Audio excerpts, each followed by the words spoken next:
Let me begin this a slightly different way, because I'm having difficulty understanding the fundamental rationale for the administration's actions.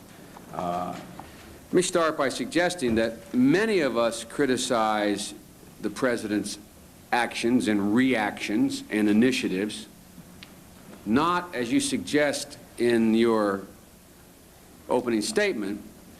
You suggest that there are those, as you said, as I'm paraphrasing, it's somewhat unusual that the criticism now is coming from those who criticize the failure of past administrations to recognize the Mao government, and now it's coming from people, those same people.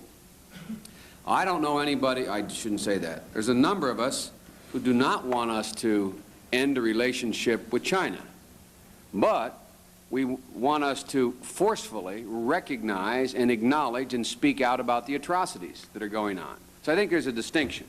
There may be some who, I suspect those who want us to eliminate any relationship with China are those, the same ones who didn't want us, like Senator Helms and others, who didn't want us to recognize Mao. But there are those who just are worried about speaking out. And part of it, Mr. Secretary, is the language and rhetoric that you use that sort of sends messages, at least to this senator's ears, that are different than what appear to be the firmly stated principles of the why you move. Let me just go through a couple of them. You said, and I won't reference each page, but you said that how they could improve their relationship with us was a question you raised in your opening statement. You said you want to deepen the relationship at the grassroots in reference to why Peace Corps and the Fulbright Scholarship Program.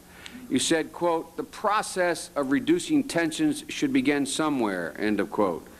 You said you want to put relations, quote, put relations back on a positive track. You said also that, quote, the steep decline in U.S.-Chinese relations has been arrested. Quote, danger is that it will slide or be set back, stall or be set back. Now, all of those things, from my perspective, as I hear those statements, put us in an unusual position. China was the country that did the bad thing, that caused the relationship to be abruptly, if only temporarily, altered. China has done nothing different than they were doing prior to that action of any consequence relative to us. And we seem to think the obligation is on our side of the ledger to get the relationship going again. It's a little bit like if I go home and my wife hits me on the head with a baseball bat, and I get in the train the next morning and say, you know, the relationship is stalled. What can we do to get it started again? Well, usually what gets it started again is me go home that night and my wife say, I'm really sorry. I didn't know what I was doing. Instead of me going home with roses and saying, honey, let's get this relationship going again. And I'm being a little bit facetious, but that really is why I think you're having so much trouble with the public, Mr. Secretary. You keep talking about this stalled relationship, that we've got to get back on track. And all of what getting back on track is us making sure we don't offend the Chinese.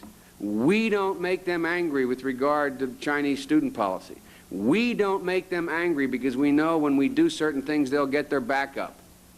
Now, which leads me to the question.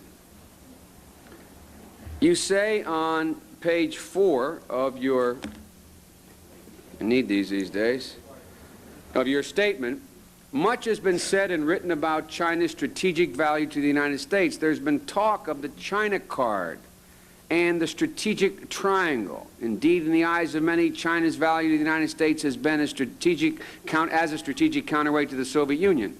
And then you go on to suggest that's not why you're doing what you're doing, that China has other values. Now, obviously, China has other values, but I cannot see where the willingness for us, on our part, to be the one who did not stall the relationship, but now being overwhelmingly concerned that it will be stalled unless we do something The something we have to do is basically say, what we said in Tiananmen Square, we meant at the time, but the things we said you couldn't do with us, we no longer mean.